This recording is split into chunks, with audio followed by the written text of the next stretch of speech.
बिस्मिल्लाहिर्रहमानिर्रहीम। अस्सलाम वालेकुम वरहमतुल्लाहि वबरकातुहू। हमारा प्रोग्राम कान की किसी भी बीमारी या तकलीफ़ के मसनून इलाज के बारे में है। कान की किसी भी बीमारी या तकलीफ़ से निजात के लिए पहले वज़ू करें। इसके बाद एक दफ़ा दरूद इब्राहीमी पढ़ें। दरूद इब्राहीमी है बिस्मिल्लाहिर्रहमानिर्रहीम।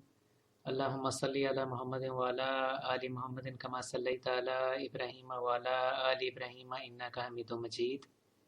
अल्लाहुम्मा बारिक अला मुहम्मदिन व अला आलि मुहम्मदिन कमा बारकता अला इब्राहीम व अला आलि इब्राहीम इन्नका हमीदुम मजीद। इसके बाद एक दफ़ा यहाँ दी गई दुआ पढ़े जो कि है बिस्मिल्लाहिर्रहमानिर्रहीम।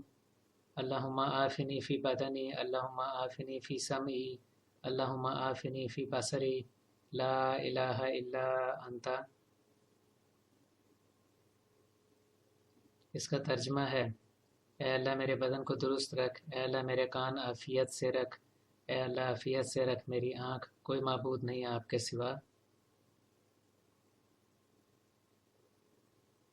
हज़रत अबू बकर रज़ी अल्लाह ताला अन्हु से रवायत है कि हज़रत मोहम्मद मुस्तफ़ा सल्लल्लाहु अलैहि वसल्लम सुबह शाम ये कलिमात पढ़ते थे। दर्ज है ये मिशकात शरीफ में। लिहाजा कान की किसी भी किस्म की बीमारी हो या आँखों की किसी भी किस्म की बीमारी हो, उसके लिए इस दुआ को पढ़ना और अल्लाह ताला से दुआ मांगना मसनून है। इस दुआ की बड़ी फजीलत है। इस दुआ को आप कभी भी वज़ू करके पढ़ सकते हैं। नमाज़ पढ़ लेने के बाद दुआ में भी इस दुआ को पढ़ा जा सकता है और फिर दुआ की जा सकती है। इंशाअल्लाह मरीज़ मुकम्मल तौर पर सेहतयाब हो जाएगा।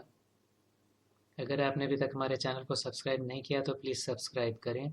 इस वीडियो को लाइक और शेयर करें ताकि ज़्यादा से ज़्यादा लोगों को इसका फ़ायदा पहुंच सके। इजाज़त दीजिए। अल्लाह हाफ़िज़।